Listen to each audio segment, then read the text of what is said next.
live ammunition and occupied major roads here in Abuja to stop peaceful demonstrations called to protest against the continued detention for more than 7 years of the separatist leader Mazi Nnamdi Kanu, who's on trial facing terrorism charges. In the Abuja city centre, heavily armed police, supported by soldiers in a massive show of force, patrolled with water cannon and armoured trucks, firing volleys of tear gas wherever they saw protesters trying to gather. Mr. Kanu leads the banned Indigenous People of Biafra Movement, or IPOB, a group that advocates for the secession of southeast Nigeria. Mr. Kanu's supporters say his detention in the last decade is politically motivated. They want him released and the 7 counts of terrorism against him, to which Mr. Kanu has pleaded not guilty, quashed. Nnamdi Kanu was first arrested in October 2015 upon his return from the UK. He was later released on bail in April 2017 on health grounds. Later that year, his trial was disrupted when soldiers invaded his home in Abia State, leading to the deaths of some of his followers. Mr. Kanu subsequently fled the country, but was rearrested in Kenya in June 2021 and extraordinarily renditioned to Nigeria. In April 2022, the Federal High Court struck out 8 of the 15 charges against him, citing a lack of merit. Later, in October 2022, the Court of Appeal ordered his immediate release and quashed the remaining charges. However, a year later, the Supreme Court overturned that decision, allowing the federal government to continue his trial on the remaining counts. Mr. Kanu's continued detention has sparked growing public outcry and renewed calls for his release, culminating in today's protest. Rita Osakwe, Arise News. So, after today's demonstration, will there be more protests, or perhaps a protest epiphany, a eureka moment that will lead to Mr. Kanu's release? Well, for more on this, I'm joined now in the studio by the main organizer of today's Free Nnamdi Kanu protest, the political activist and former presidential candidate Omoyele Sowore. And I'm also joined by the public affairs analyst Mazi Nnamdi Dixon Iregu, who is both a member of the People's Democratic Party and an obedient, and who took part in today's demonstration. Gentlemen, thank you very much indeed for coming in. Thank you for having us. You look a bit red-eyed there. I wonder why. Well, it's been a lot of tear gas inhalation today, and a lot of attacks by the Nigerian police. So I haven't done anything else today than just protest. And we also ended up at the FCT command of Nigerian police to get some of the lawyers, because Mazi Nnamdi Kanu's main lawyer was arrested, and lawyer Jima, his younger brother was arrested, and 11 others. We went to see them. And they gave us a hope, false hope, that they'll be released tonight. But we found out on our way here that they'll be moved to a place they call Laboratoire, which is one of the reasons why there was NSAS in 2020. It's a major torture chamber of the Nigerian police. So they also tear gassed us right in front of their office this evening. So more than 7 years in detention, almost a decade in fact, and he's still not been found guilty of any crime.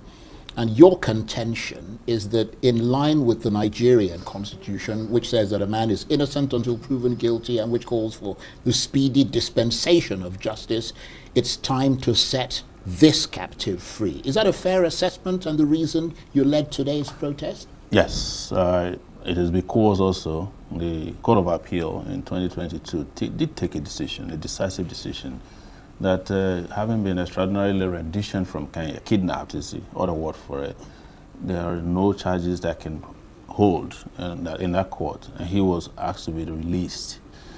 That judgment ought to have taken effect immediately was given, but the Nigerian government did not honor that judgment. They claimed they were going on appeal. An appeal does not constitute a stay when personal liberty is involved. He's been discharged. There's nothing that could have held him except to get a brand new detention order, which they didn't, because they were not interested in any trial. They were interested in subduing and subjugating Nnamdi Kanu for committing a crime against the real estate called Nigeria, which is to say, look, we may want to think about our own country, considering that this country has no respect for our dignity, our culture, and our safety. So I have laid this out before, and I have also looked at the case notes. I worked with the lawyers. I am in a position to tell you when I see a useless case, because I get charged severally for this kind of frivolous cases. Nnamdi Kanu is not being held for committing terrorism. No, he's being held because he is an Igbo man who wants Nigeria to either allow justice to the Igbo man or let the Igbo man be.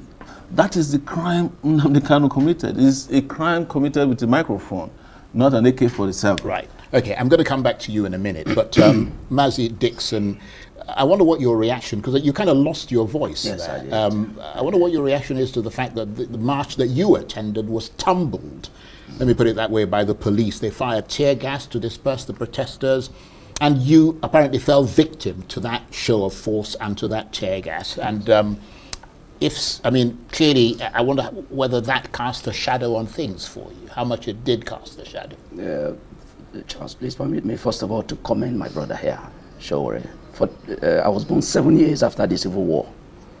And for the first time in my adult life, I felt loved as an Igbo man by other Nigerians. Another Nigerian took it upon himself to say enough of this balkanization of fatherland. Well, that's a bit of an exaggeration, isn't it? But that's what it is. Igbos are across the country doing business and attending to their That affairs. is earned by merit. I'm talking about someone sacrificing his own liberty to say, there's a brother in there, because an injury to one should be an injury to all. If we are to build our country, then indeed, we must have that understanding that together we should, not by letting some people out of this whole process. So, my brother Showore, thank you. Thank you for showing love to a fellow countryman, because it's difficult. Look at what Nigerians are going But through. to be fair to Showore, Yes. he's shown that same love to... No. You Any- see, I'm everybody, talking basically. for myself as an Igbo Right, man. okay. Because the case here is that Nnamdi Kanu being incarcerated today is simply because he comes from that part of Nigeria. Because what's his crime? It's not just about, oh, you're not treating my people fine or not treating my people well. It's also about, this is not how to build a nation. So if we can't build this nation the way it should be, then please, we can't stay here. And there's nothing wrong with that. And if you think there's something wrong with it, call him to the table and discuss what are the issues. Okay, if you're not comfortable, what can we do better to ensure that some of those grounds of yours can be addressed and all that. So sincerely, today again, being that it was peaceful, because it was well declared by the convener of this very protest, that it's a peaceful protest. And it was peaceful. But go around Abuja. If this was how the Nigerian police force was tackling insecurity in our country, we wouldn't be here. We won't be discussing insecurity in Nigeria. Nobody could move. We just assembled, and before you knew it, they started, not just tear gas, live bullets were released. Not just at one location. Even when we now said, okay, since you have stopped us from convening around this so-called big men area, we're moving to the people. We moved from there to roundabout, and then from there we moved to, they came there and moved us to Otako. They still came that way, tear gassed and all of that, and then moved also to Apo and all that. You now wonder, what is it that the Nigerian government really wants from the Nigerian people? Right. For us to be violent? Is it because we decided to be peaceful? Right. So indeed, it's unfortunate that this is the country that we find ourselves, but it cannot continue this way. Well, Mr. Showore, let me come back to you. The protests obviously gained a lot of traction on social media. You're very influential on social media and beyond. And it probably alarmed the government, especially after the US Embassy cautioned its citizens to stay away from the protest locations in Abuja. Were you surprised that your call for a protest gained as many followers as quickly as it did? Well, it wasn't only on social media. It happened everywhere around Abuja. So we had 6 spots where we had thousands of people converge in march. We were at Utako, we were at Apo, which has the largest crowd. Turnout, yeah. We were at Gudu, and we then relocated to the FCT command where we were tear gas, but we were attacked ruthlessly everywhere we went. What these people are telling you is that you cannot be a peaceful person in Nigeria and get away with it. Yeah. You can only be violent and get away with it, because if we were terrorists or bandits, as they call them, we could have been walking around Abuja today with ammunition and nobody would come near us. But fortunately or unfortunately, people like me have chosen a non-violent approach to resolving issues. But that doesn't mean that They were A cowards. generation is not coming that will not accept this nonsense. But I mean, you know that what happens when these protests take place is that they tend to metamorphose into something bigger. And the government knows that beyond the specific case of Nnamdi Kanu, you and other opposition politicians, he's an opposition politician, you often intend to wake up the spirit of the masses who say, you know, they're fed up with bad governance. I mean, your movement, by the way, is called Revolution Now. Yes, and I won't deny that. In fact, I think the traction around this particular protest was beyond just Nnamdi Kanu. People are fed up with the system, and they cannot deal with the fact that somebody who hasn't committed any offense known to law, an offense that is triable, that's the way I'll put it, is held in detention. Whereas that same week, the president is pardoning drug dealers, kidnappers, and murderers, and Nnamdi Kanu, who you can't establish any offense against, is kept perpetually detained, he's tortured, he's harassed, his lawyers, his lead lawyers were speaking, is in detention. I have to say that the time is ridiculously long. Yes. I mean, upwards of 7 years in detention. I mean, So it doesn't make any sense at all. You see, the larger Nigerian nation is itself an open prison. I spent 5 years here over a boat. So sort of Gaza. Yeah, That was but Gaza is better than Nigeria in some ways. I wouldn't go that far, to be honest. Gaza, throughout this period of bombardment, had electricity. so I had some kind of water supply that you can't get here. The sewage was. I am not in any way saying this, so you don't misunderstand me in the future. But Nigeria is, you can't even define what is wrong with Nigeria. It's like a nation that is at war, with itself and against itself. Yeah. And when you see this happen, what we have experienced with Nnamdi Kanu, with terrorists walking around, the federal government even went and attended the naming ceremony of one of the bandits after they met in Katsina, you would ask yourself, why am I here? Why am I in a country like this? And that is probably why most people call Nnamdi Kanu a prophet, that he saw into the future, that this country is not the kind of country you want to have your children in. And there's nothing wrong if you want your own country. This international law recognizes that. If I declare Shiwore Republic tomorrow, what are you going to do to me? Arrest me and detain me perpetually? No, it is not done. So what we're saying here, when you see injustice, you know it, and you don't need to be told that the way and manner injustices are handled in Nigeria have colorations. Sometimes it may not be ethnic, but it might be religious, it might be political. I was around throughout Abiola's persecution. Abiola did not declare more than saying, I'm president because I won an election. He died in detention. They kept saying, we were fighting in those days, Abiola is in detention, Abiola is being handled by the courts, it's being handled by the court. He wasn't being tried. The Supreme Court had gone on break. So the same thing that I'm alarmed, and I'm saying this to anybody who's watching, I'm alarmed, I'm shocked that we are in a country where there's anybody who feels what is being done to Nnamdi Kanu is okay. And I say this particularly of my Yoruba brothers who make these comments. Some of them even have the audacity to send me messages personally. They'll be sending you all these videos, because your brother is in power. But I was the only person when Sunday Igboho's house was raided and all his people were, including his cat, was killed. I was the only person in this Abuja who went to the Federal High Court, who pushed the DSS out of the front of the courtroom. And that was the day his people were granted bail. Nobody talked about it. There are Yoruba activists who went and invaded a radio station in Ibadan. Have you heard about them anymore? Even Sunday Igboho, my brother, is back. He's actually, he's moving around freely. Nnamdi Kanu has never carried a weapon before. Most of these guys have done things like that. Why are we treating the Igbo man differently? And I'm not saying that to whip up sentiment, because I'm ashamed, of course, of these Southeastern leaders. Because when I was on your show last time, you remember, I was saying that Nnamdi Kanu is being kept in detention deliberately by Southeastern politicians. They showed themselves in the last few days. The deputy speaker was asking people not to join peaceful protests. All the governors kept quiet about it. The Ohanaeze Ndigbo person, I heard is a wicked version of Ohanaeze Ndigbo. He's saying that nobody should go out to fight for the freedom of a person who's innocent of any crime. And we are here saying it is normal. It is normal. Even the policemen who were shooting at us today were fighting for them a month ago to get their pension and gratuity. They were the ones shooting at us. They saw me today. came close to me and they were shooting directly at me. 4 times today, the policemen I fought for. There's something wrong with this country, sir. Let me ask you this, Dixon Irebu. If Nnamdi Kanu is released today, do you believe that it will stop his group from calling for the Southeast to secede from Nigeria, assuming that is the issue?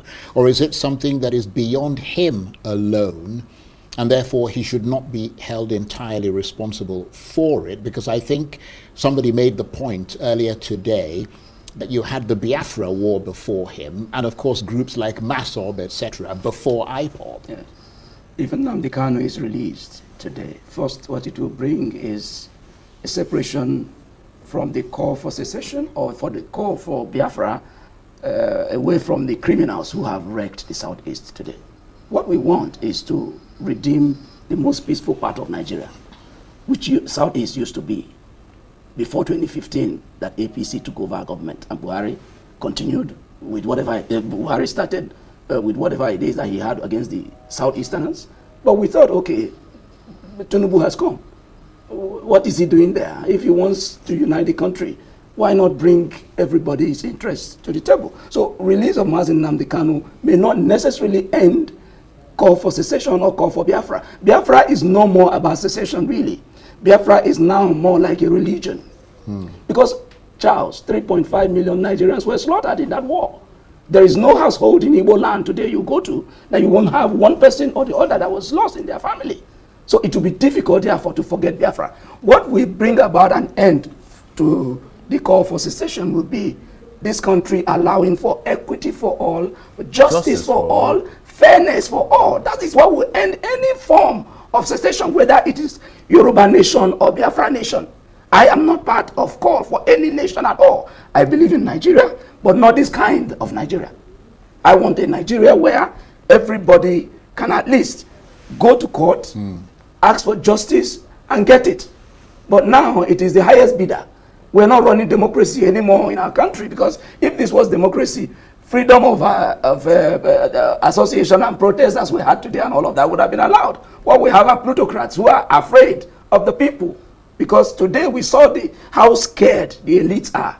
They are scared stiff. They don't want us to get together to indeed demand for our common good. So I am only saying that releasing Nnamdi Kanu so that the criminals can be treated as criminals, so that people will not be committing the kind of crimes that we're seeing in the Southeast in the name of Mazi Nnamdi Kanu. And I don't think, if the commander-in-chief really understands what he's commanding, I don't think he should continue to give deaf ears to the call for the release of Mazi Nnamdi Kanu. He should be released as immediately as possible. Mr. Sowore, I wonder how much you were influenced by protests in other parts of the world. I mean, we've had Madagascar recently, we've had Nepal. I mean, these are the kind of things that maybe worry the government. Protests involving people known as Gen Z, and I mean, we saw a whole bunch of them coming here with you. One assumes, of course, as you have yourself repeatedly pointed out, that your approach is different. Because in Nepal, for instance, they burned down everything. But I understand that obviously you want your protests to be peaceful and pacific. Yes, because I've often stated that justice for all, for me, is not specific enough. You know, it's a bogey. And we have to specifically ask for things that would advance the progress of Nigerians or the people who live within the boundaries of a country called Nigeria. I do not believe in violence. That I've stated, but I've been protesting since I was 21 years old, and that's to remind people who are with even Dixon and I. We were arrested in 2021 by Hassan, the DPO of Secretariat. Nnamdi was brought back from Kenya. We went to attend Nnamdi Kanu's trial. Yeah. So I've been at this for a long time. But you know, anybody who is discerning, who is the leader of Nigeria, should know that these young people are watching what's happening in Nepal and other places. Yeah. And, you know, deploying people on social media to discourage them is not going to discourage them. We now heard that there's a coup or an attempted coup. So everything, you know, the jigsaws are coming into place. Those are reports that are verified. Well, and let me just point out that the Defense Department denied that any such thing took place. Well, you know, anything they deny is something you should believe, especially when it comes to those kind of issues. But we have to kind of balance the story. So, but what I'm saying here is that Nigerians are watching. And you can't use barbed wire to separate them from their leaders forever. One day they will step over the barbed wires, the tear gas will not work, it won't stop anybody, water cannons will be useless. Even the bullets, how many? Even bullets, the moment you kill a few Yeah, people, but I'm wondering, you get I mean, overwhelmed. you said you've been protesting since you were 21. Yes. I mean, do you, after all those years, do you think that people have a disproportionate amount of power to effect change? Because it doesn't seem to be happening in this, if you like, bifurcated, many channels political world that Nigeria has become, or Nigeria is. If there was no protest in Nigeria, Nigeria would have gone completely to the dogs.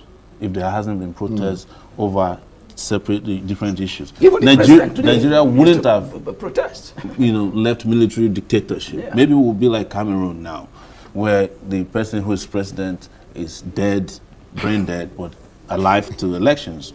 So nobody should discountenance protests.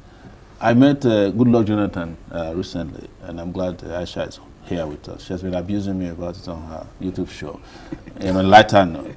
And I said, "Can you come protest?" It's not fair to say that she can't reply to She you replied when she right comes away. out. She's my friend. I'm just saying. Yeah, okay. But when we spoke up to the point, I said, "Can you join this protest?" He said, "No, I'm a former head of state. I can't participate in a protest."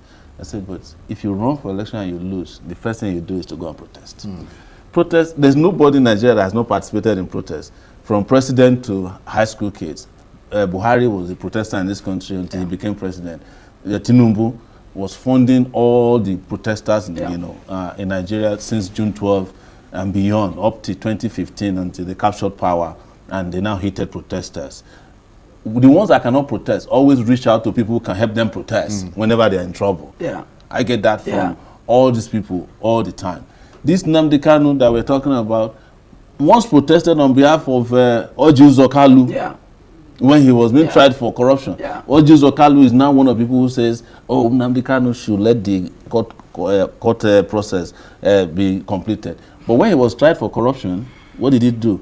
He ran to the APC because he cannot trust Nigerian courts. These are the kind of people you have in these political parties who are so dishonest and hypocritical. They don't care about And us. like I said, there's a generation watching, and that generation is what the biblical people say that the next Pharaoh may not know Joseph. Yeah. Abi?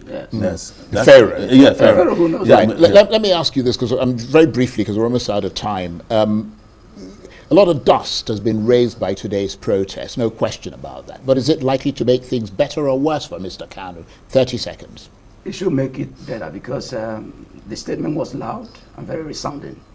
I believe those living in their high fences in the villa heard very loudly that the people are demanding for the release of Mazi Nnamdi Kanu. I Okay. just want to believe that they should respond to that. A final word from you, Mr. Showore. What happens next with your stated desire to mount pressure on the government to release Nnamdi Kanu? If they don't, there will be a bigger murder of all protests. Again, we'll announce the date, but let me say this. I'll give them a period of grace to get their acts together and do this as soon as possible. Otherwise, we'll be back. Okay, on that note, I want to thank both of you very much indeed, and to say that I think a lot of Nigerians would agree that you're both very courageous. Thank you.